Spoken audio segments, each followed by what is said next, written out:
Again, using the Pocket Guide to Public Speaking presentational aid, I'd like to share with you the overview of a speech from A to Z.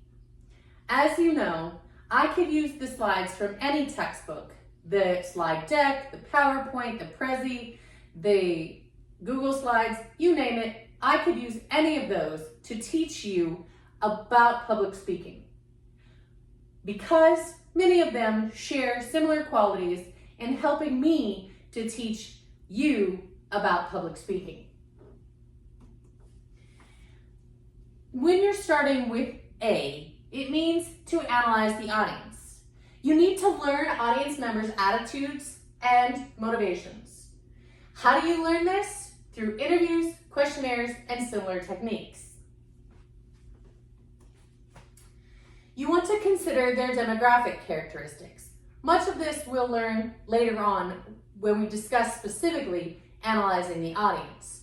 But you want to consider their sex and gender identity, age ranges, cultural background, and socioeconomic status, along with a plethora of other demographics that could be included, but that don't necessarily have to be the sole purpose for you giving your speech. The audience should be the sole purpose for you giving a speech. If your audience is not with you, then again, there's no point in your giving the speech. Next, after you analyze the audience, you want to select a topic. You want to select a topic that focuses on your interests and expertise, but also considering the interests of the audience, and you want to choose a topic that is suitable for the audience and the occasion. Then you need to determine the speech purpose. There are three general purposes for a speech: to persuade, to entertain, and to inform. Sometimes the entertainment speech is also called a special occasion speech. But your speeches should have a specific purpose, not only the general purpose to inform, to persuade, or entertain, but then exactly what you want the audience to learn or to do from your speech. Next, you would compose a thesis statement. A thesis statement is used to express the central idea of your speech, consists of a single sentence, and concisely communicates the topic. For my students, I tell them that the thesis statement is a one-sentence summary of the speech. It's a declarative sentence that tells you exactly what the entire speech is going to be about. The preview of main points is a separate piece of the introduction to a presentation. So don't try to mush the two together. Although when you're speaking, they will flow nicely together, it doesn't mean that they should be mushed together in the outline preparation for the speech. Again, like I said, there's going to be a preview of main points.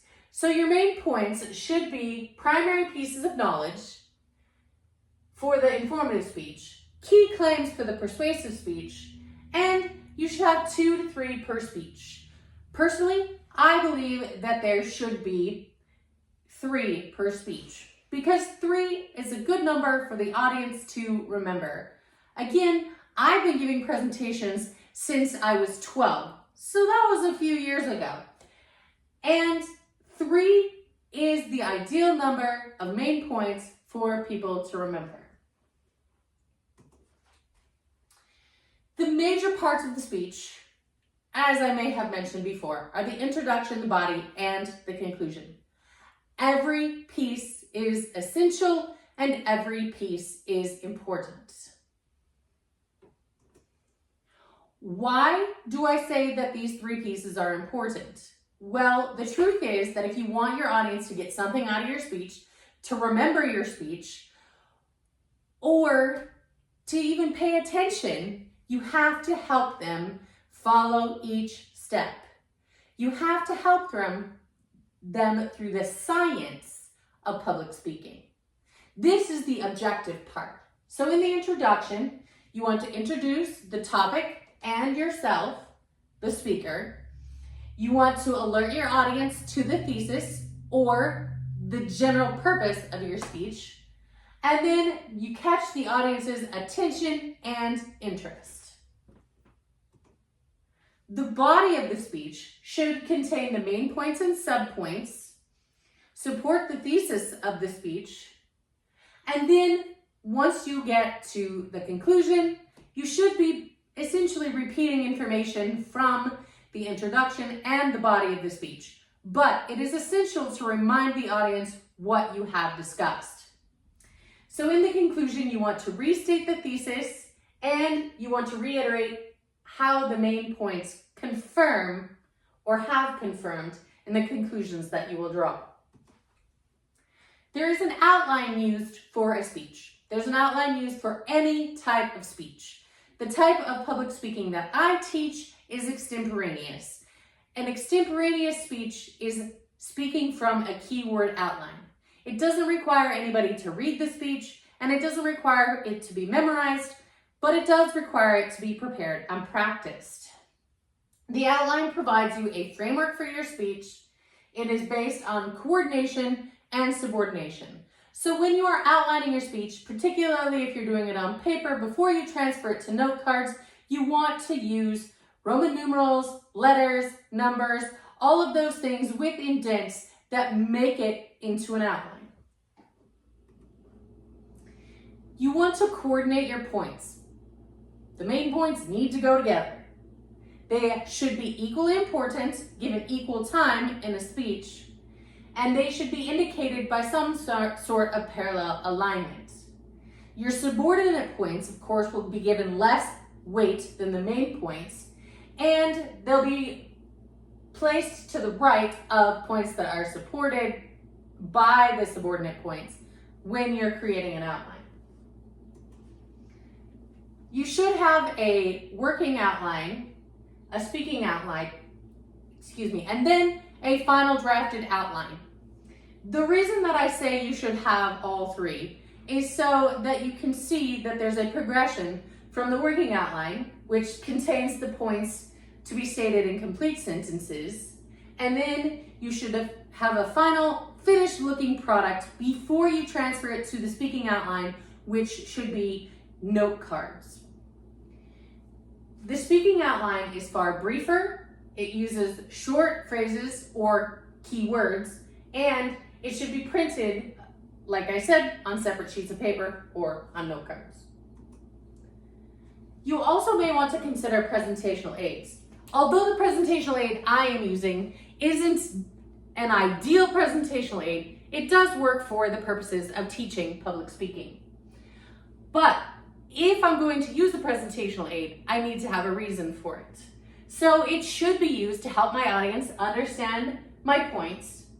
It can be simple. It does not have to be electronic or technology driven. It can be as simple as writing on a black or a whiteboard. It can be very involved though, including this type of technology or audio and video clips that are included. You want to practice delivery of your speech so that you can move around like I do, not always have to look at the presentational aid, and so you can explain information or elaborate on information that is found in your outline. So when you practice, you want to do this so that you can succeed. You want to rehearse both verbal and nonverbal delivery and practice your speech often. These are just the basics of public speaking and speeches from A to Z. Of course, after the first two chapters are covered, we get into more depth. Please stay tuned for chapter 3, where we will talk some more about public speaking.